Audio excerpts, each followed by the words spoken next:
Goedenavond, het is zondag 12 december en dit is het Zeeuwse nieuws van vandaag.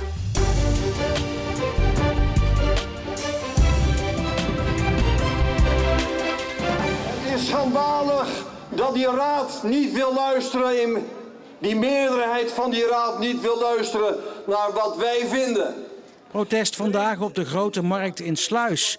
Inwoners van de gemeente willen dat er een einde komt aan de verhuur van woonhuizen aan toeristen. Ze zijn de overlast beu en zien het als een bedreiging van de leefbaarheid in de dorpen. Ook de jeugd maakt zich zorgen, omdat ze nu moeilijk aan een huis kunnen komen. Ik wil hier dolgraag weer komen wonen. Ik heb hier 19 jaar lang met groot geluk gewoond. Alles wat mij aangaat is in Zeeland. Beleggers kopen huizen om te kunnen verhuren, particulieren doen dat ook. En als dat in woonwijken gebeurt, ja, dan worden de huizen voor jullie als starters onbetaalbaar. Ja, zeker. Mee eens. Word je daar wel eens wakker van? Soms wel, ja, oprecht. De gemeente beraadt zich op maatregelen, maar er is nog geen meerderheid voor het aan banden leggen van de verhuur. Voorlopig blijft het bij registreren en het aanpakken van eventuele overlast. Om te zeggen van ja, we stoppen met toeristische verhuur, dat kan niet. Ook een keuze voor 60 dagen, dat kan op dit moment gewoon nog niet. Waarom kan dat niet? Je moet eerst een aantal stappen nemen, onder andere die registratie. Maar wat voor besluit je ook neemt, er komen altijd bezwaren tegen. Dat is makkelijk gezegd. Dan gaan we wel eens kijken of we dan op een gegeven moment na die registratie nog iets willen doen. Nou, dat is precies nou het beleid wat op een gegeven moment al heel lang hier in de gemeente Sluis wordt uitgeoefend.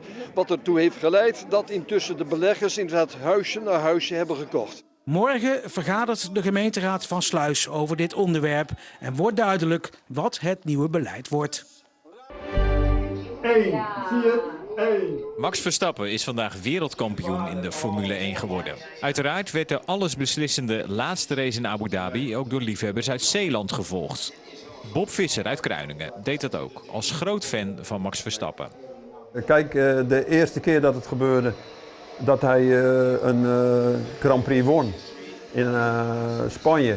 Ja, dat was gewoon al uniek en dan krijg je ook een brokje in je keel als het volkslied gespeeld wordt. Ik hoop dat het vandaag ook gaat lukken.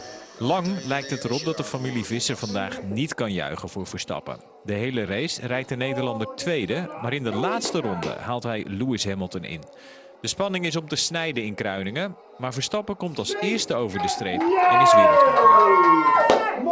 Ja, bizarre race eigenlijk.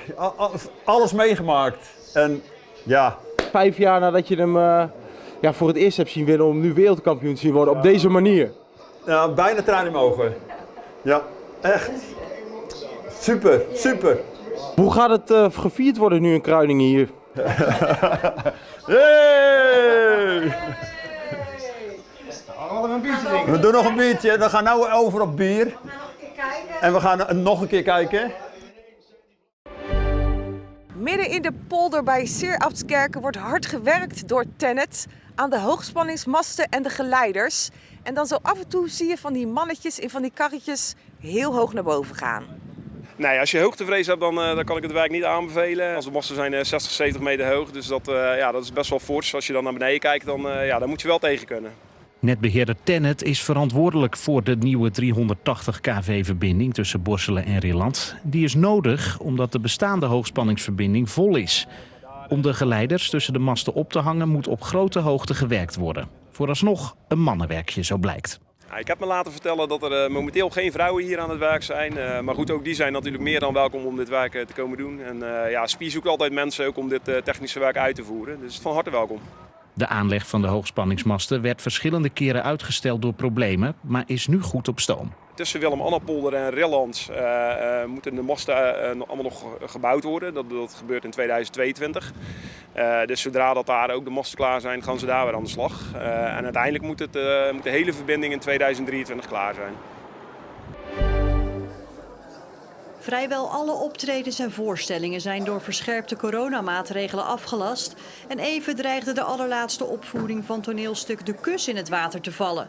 De geplande avondvoorstellingen in Middelburg en Goes kwamen te vervallen. Maar regisseur Anke Tanihattu besloot er een middagvoorstelling van te maken.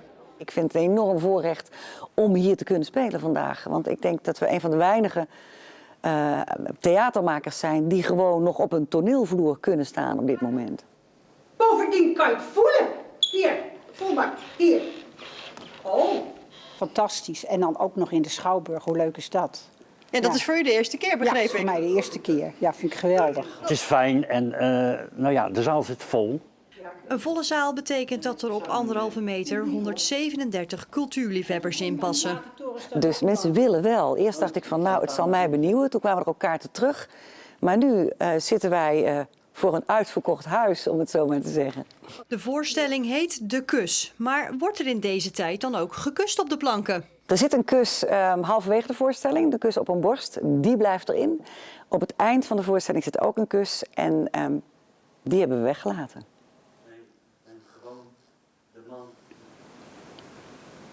Nee, het kan niet. Afgelopen nacht is er een warmtefront gepasseerd en we bevinden ons nu dan in de zogenaamde warme sector. We begonnen daardoor vanochtend met miserig, druilerig weer waarbij er regen en motregen viel. Typisch weer voor een warme sector en de aangevoerde lucht bleef vandaag ook erg vochtig. Zo vochtig dat de Lange Jan in Middelburg met het hoofd in de lage bewolking verdween. In de loop van de middag werd het geleidelijk wel iets droger, maar vanavond en ook vannacht blijft soms best wel een spatje motregen mogelijk. Het blijft verder bewolkt en de temperatuur ligt vannacht rond 8 à 9 graden. Morgen verandert er weinig, het blijft grijs maar wel overwegend droog en de temperaturen komen te liggen rond 9 graden bij een matige zuidwestenwind. De komende dagen is het ook bewolkt en zacht. Op dinsdag kan er misschien wat lichte regen of motregen vallen, maar voor de rest houden we het deze week overwegend droog bij temperaturen die schommelen rond 9 graden. En tot zover Zeeland nu voor vandaag. Maak er nog een mooie avond van.